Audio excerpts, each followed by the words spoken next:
Hey guys, so after making one of our last videos where we talked about investing in the share market versus your own business, I think I've finally decided that I'm actually not going to be investing in the share market. But before we get into the video, there's actually a large portion of you guys that watch our videos but aren't actually subscribed. So if you do like our content, I'm sure Connor and I would be very happy if you do actually click that subscribe button, and while you're at it, the like button would help as well for the YouTube algorithm. Right, now before I go on and explain my reasoning of why I'm not actually going to invest in the stock market, I'm going to quickly check with someone who you guys might hold in regards to be an expert in the trading and investment side of things. Louis? Hey Conchi. Hey, what's up, dude? Alright, so real quick, I've decided after the video that we recorded last week to not actually invest in the stock market. And so I thought, because you're sort of the expert within the stock market and you also have your own business, what would you say to me and what would you want to hear from me in this video in order to sort of justify my reasoning for not investing in the stock market?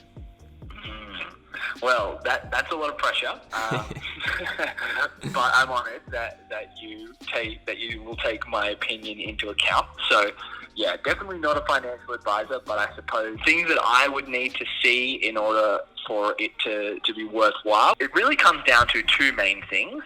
Obviously, there are so many ways people can make money. There's no right way, but to take up an opportunity like the investing style that I do, just dollar cost averaging, very sort of predictable returns, but over a very long period of time, you would have to keep in mind the opportunity cost. So, I mean, one of the benefits of doing this strategy is you sort of know how much you're going to make. So, given that, if you can forego that more predictable return that you'll get with this particular strategy, so, in investing more in your business, if you can go, okay, well, I'm happy to take the risk in not getting that now because I think I'm going to get more or equivalent amount in a certain time frame. That's the first thing I would keep in mind. And the other main thing would be, obviously, diversification.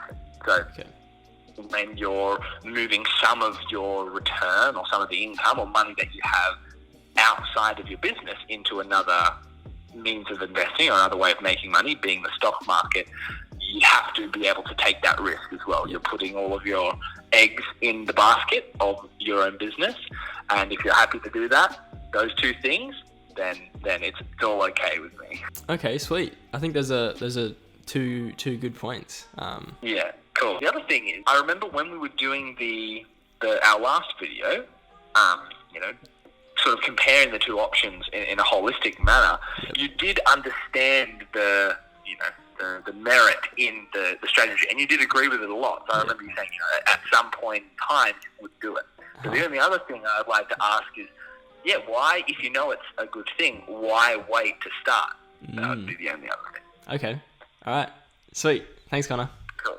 No worries, dude. See ya. Okay, so to unpack the three things that Connor mentioned on the phone call, the first thing he thinks I need to cover is the opportunity cost. Well, what is opportunity cost? Well, opportunity cost is the return on the best option not chosen minus the return on the option chosen. So my opportunity cost would be my return on investing in the stock market minus my return on investing in my own business. Now, while those numbers are kind of hard to calculate because no one really knows how much money their business is going to make and how much money their investments in the stock market will make, nothing really is guaranteed, but we can get a rough idea. If we're talking about Connor's particular investing strategy, which I will link in the description if you haven't already seen that video, and if you want to see exactly what I'm talking about, it's fair to say that it's very safe because it's investing but holding onto the stocks consistently for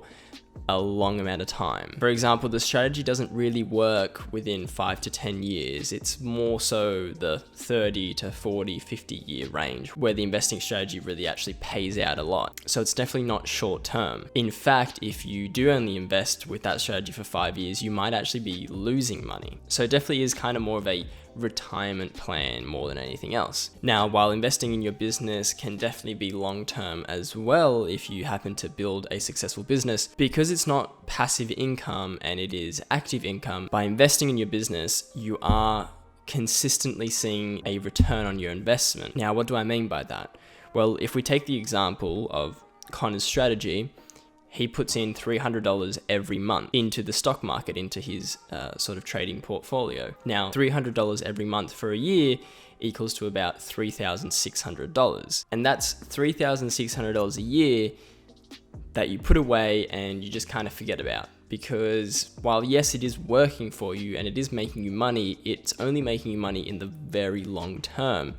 And you can't pull it out, because if you do, you ruin the strategy and you will lose money. So the question for me, and also for you guys, I'd really like to know what you guys think of this in the comments below. How much could you do with $3,600 a year if you were to invest it in a business? Now, personally, while I know that investing in my business is high risk, but it is also high reward, because let's round it up to $4,000. Those $4,000 a year might actually turn into a return of $10,000 or $20,000 or $30,000 a year. And in doing so, you might be able to invest even more than just that money, because you're getting more of a return from your business and sort of scale it that way. Now, you might think that $3,600 isn't that much money, and you probably wouldn't be able to do too much with it. Okay, fair enough. What if we times that number by 5 and say for the next 5 years, you don't invest in the stock market whatsoever, but you take all that money that you would have invested in the stock market into a business? All of a sudden, you have $18,000 to play with. Now, if you were truly to invest $18,000 into your business or to start a business, how much money do you think you will gain back from that investment? Obviously, yes, there are other factors, because it's not passive income, it's definitely active income, and you do have to put in a lot of work. But if you were in that position, you could see upwards of $10, $20, $30, $40, $100,000 return from that investment.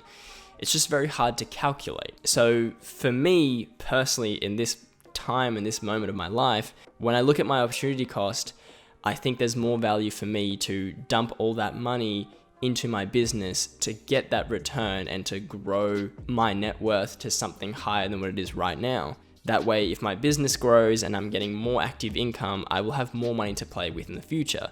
So in 5 years' time, I will be able to comfortably invest in the stock market, because my active income that's coming in is a lot more than what it is right now. So that's a question for you guys. Let me know what you think you could do with that money down below. And if you are someone that maybe just prefers to put it away into stocks because it is a bit more safe and is more of a retirement plan, or you're someone that would prefer to take the risk and say invest $18,000 into a business to see how much money you could get back from it earlier on. Now, the second thing Connor mentioned was diversification. Now, this one definitely is a tricky one, because I do really agree with his point of needing to be diverse when it comes to what you're putting your money in, because there are a lot of benefits that being diverse with your money can actually include. It can minimize the risk of loss to your overall portfolio. It can expose you to more opportunities for return. It reduces volatility and also safeguards you against adverse market cycles. Essentially, by not having all your eggs in one basket, you are almost protecting yourself with the market. I think the current pandemic is probably a really good example of this, of where one field might shut down, but it opens another pathway of prosperity for a different sector. So now, while I do agree that diversification is very important, why would I limit myself today and not invest in the stock market? Well, mainly it's because I don't have enough active income today to really justify me putting money everywhere. Now, while I do see the benefits of starting earlier with Connor's investment strategy, which again will be linked down below, and how in the long term 5 years can make a lot of difference towards the end, it is still a retirement plan in my eyes. And I would rather focus on putting all my eggs in one basket now in order to grow my active income, so I have more money to play with. And then that way, in 5 years' time, because I have a lot more income, instead of putting $300 a month in the stock market, I might be able to put in $600 or $1,000 and sort of catch up on what I missed within these 5 years. That being said, in this moment, I don't have enough active income to be able to be diverse and pick and choose. So because I do have a passion for elite football and a trust in myself that my work and my ideas will actually come to fruition very soon, you do need to feed a lot of money and invest a lot of money in your business to have a positive outcome. So the cost of diversification does weigh on me because I am focusing on only one sector. But I guess because I am young, I would rather go high risk on one thing because I can in turn get a high reward out of it. And in answering those two questions, I'm pretty sure I've already answered Connor's last question, which was why I've chosen to wait, which simply is, my opportunity cost. I do think I'm going to gain more by putting those $18,000 into my business sooner rather than later.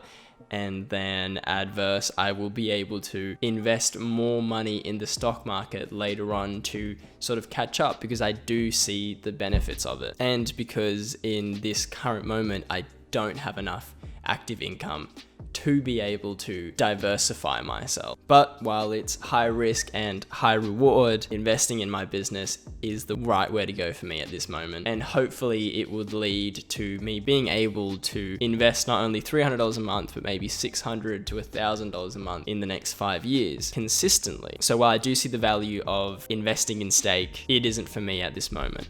But I'm sure it's going to be a great journey to see what ends up happening, and I hope you guys are around to watch it all unfold. But that's been it. That's why I've chosen not to invest with stake right now. And now I'd like to know what you guys think in the comments below. Do you think you could make more money today with 18,000 or 3,600, whichever one you want to choose today, by investing it in your own business or even somewhere else? Or do you think the more safe-ish route of investing in the stock market and having it as a retirement plan today is the better option for you? Was there something I missed? Probably. I probably didn't say a lot of things that I probably wanted to during that video, but I'm sure you guys will let me know in the comments below and I will reply down there instead. But that's it for now. Don't forget to subscribe and leave a like down below. It really helps us with the YouTube algorithm, which in turn helps us get pushed to more people and motivates us more to keep making these videos. Here's a video YouTube thinks you like, and here is our last video.